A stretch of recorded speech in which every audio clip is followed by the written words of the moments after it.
My brother Mosky threw a tantrum at my wedding rehearsal because he wasn't the center of attention. My parents rushed to comfort him again. I stood alone, veil in hand, stunned. Nathaniel squeezed my hand, whispering, "They don't get to ruin this." That moment I knew we'd give them the show they wanted.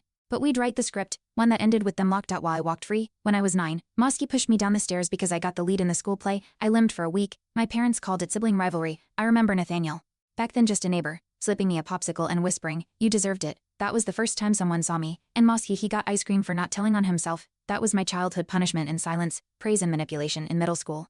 Mosky hacked my email and sent me messages to my best friend. I got blamed for cyberbullying. My mom said, "You must have done something." Nathaniel, already tech-savvy, traced the IP to Mosky's laptop. I showed my parents, they called it a prank. I was grounded for escalating things. That night, I wrote in my diary, "I'll remember this. Every dismissal, every lie, every time they chose him over truth." At 23, I got engaged to Nathaniel. Mosky announced his breakup the same day, sobbing during our celebration dinner. My parents fawned over him.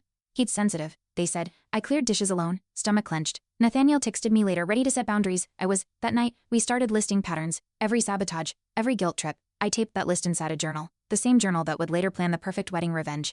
When we sent out wedding invites, Mosky posted on Instagram, "Some people rush into things to hide their loneliness." My mom called, furious at me. "You must have provoked him." I deleted the app, drained. Nathaniel printed that post, wrote proof across it in red, and tucked it in our journal. We laughed for once. That night, we decided no more reacting. From now on, we'd preempt the drama with strategy, not just hope. 2 months before the wedding, Mosky suggested we combine ceremonies so he could celebrate his healing journey. My parents were thrilled. "He needs this." I nearly dropped my phone. Nathaniel muttered, "They're unhinged." We invited them to a fake joint planning dinner. Nathaniel recorded everything. Mosky listed demands: first entrance, first dance, a speech. My mom clapped.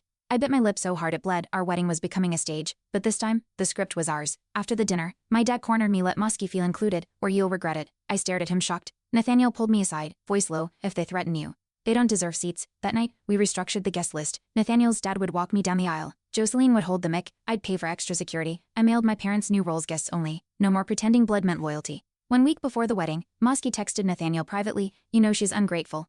He attached screenshots of my childhood diary entries, pages I once left at my parents during college. Nathaniel replied, "Thanks, that confirms everything." He never told me until after the wedding. He didn't want to ruin my joy. But that moment cemented our final move: emotional exile for them, unshakable unity for us. I couldn't finish the whole story in this short. The full story is on my channel and Linkable.